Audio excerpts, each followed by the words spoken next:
Okej, może tutaj kropka. Chyba tak, no. Nie wiem. Okej, tak, tak. Jak to fajnie ująć, nie? Czekaj, przypomnę sobie. Może powtórzę to po prostu jeszcze raz, okej? No tak dla rozgrzewki. Cześć, jestem Michał.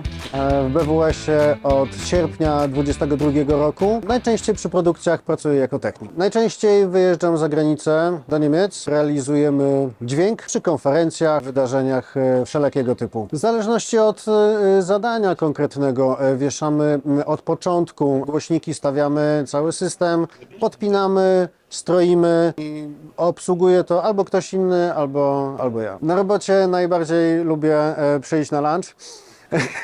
A drugie miejsce to właśnie siedzieć przy stole. Najlepiej pokręcić gałkami, poruszać faderem i bawić się z tym dźwiękiem. To jest dla mnie największa satysfakcja. Szum może być biały, różowy albo wygenerowany przez kolegów. Który szum jest twój ulubiony? Kolegów oczywiście.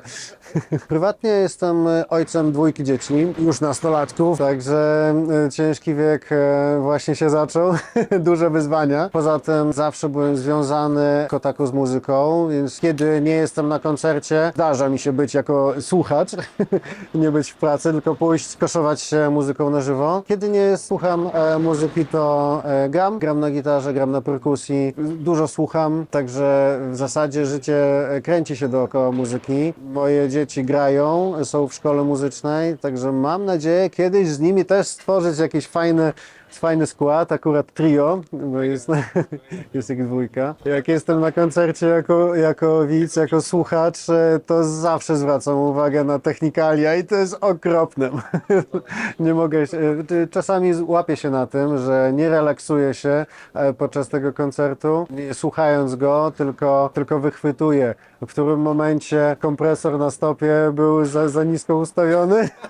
To jest takie, można powiedzieć, zboczenie zawodowe, ale to jest rzecz jakby, która jest dla mnie naturalna. Każdy słucha po swojemu i bierze z tego to, co dla niego jest istotne. BWS poznałem na Facebooku, wiesz, po prostu któregoś dnia zobaczyłem ogłoszenie odpowiadające mojej branży i stwierdziłem, a dlaczego by nie spróbować? Zupełnie się nie znamy, był to zimny kontakt, nikt mi wcześniej nic nie mówił o tej firmie, ale zadzwoniłem, rozmawiałem z Bartkiem raz, drugi raz, pojechałem na zlecenie, w którym okazało się, że tak, chcę kontynuować tą współpracę, chcę bliżej BWS poznać i chcę się bardziej tu zagnieździć. Pierwsze moje zlecenie to był demontaż po Fame MMA. Tam byłem jako demontujący. Tam pracowałem jako stagehand i to nie chodziło o to, żeby sprawdzić siebie w tej roli, tylko sprawdzić, czy firma, z którą próbuję nawiązać współpracę, będzie tą, która rzutuje na przyszłość. I tak się okazało. To się u mnie miesza. Ja nie mam problemu z tym, żeby raz zajmować się rzeczami technicznymi, a któregoś razu pójść jako stagehand, bo to też jest darmowa siłka, za którą jeszcze mi płacicie.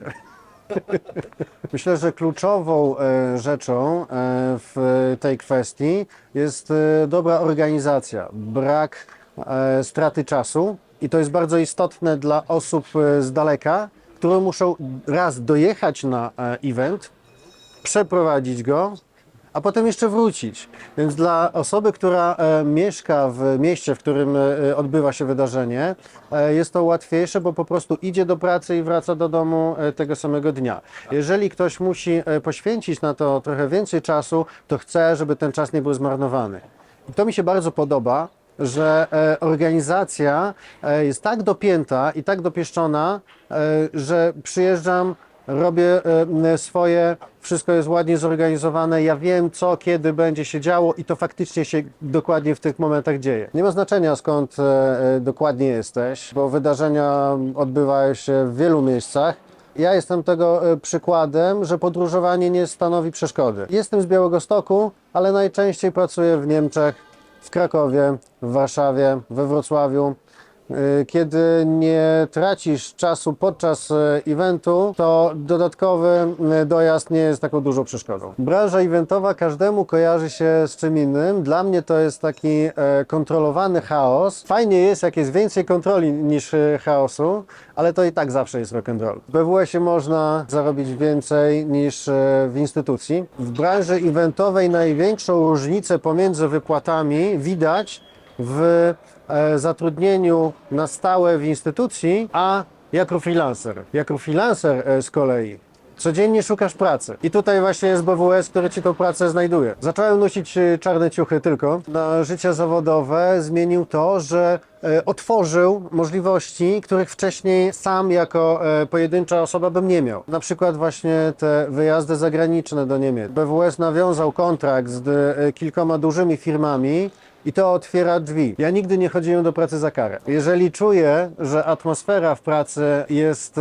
tak gęsta, że można siekierę powiesić, to spadam stamtąd od razu. To jest fajne w BWS-ie, że tutaj nikt nie przychodzi za karę. To jest, myślę, ta fajna strona, że szanujemy się nawzajem, uznajemy, że każdy ma własne braki i staramy się te braki właśnie zniwelować, a nie podkreślać. BWS jest świetnym miejscem do tego, żeby zacząć karierę w eventach, bo możesz przejść przez dużo różnych etapów. Jest praca zarówno dla stagehandów bez żadnego doświadczenia, jest praca dla doświadczonych techników, dlatego każdy może znaleźć swoje miejsce. Lubię otaczać się osobami, którzy wiedzą, co robią, wiedzą, co chcą. Nie ma wtedy dezintegracji. Najgorsze jest, jeżeli nie ma przepływu komunikacji. Jeżeli jedna osoba z drugą się nie dogada, to po prostu każdy będzie robił co innego w swoim kierunku i to do niczego nie zmierza. Co jest warte zauważenia, to to, że BWS stara się wymyślić standard pracy w eventach na nowo, i to działa. Tego standardu się później trzymamy. Porównując do innych firm z branży, BWS bardzo zwraca uwagę na standard. Chodzi o standard zarówno pracy, technicznych umiejętności, bo prowadzimy szkolenia w tym zakresie, ale też standard kultury. Tutaj szanujemy siebie nawzajem i to jest bardzo fajne. Trzy najważniejsze rzeczy w BWS-ie to kasa, ludzie i dobre kanapki.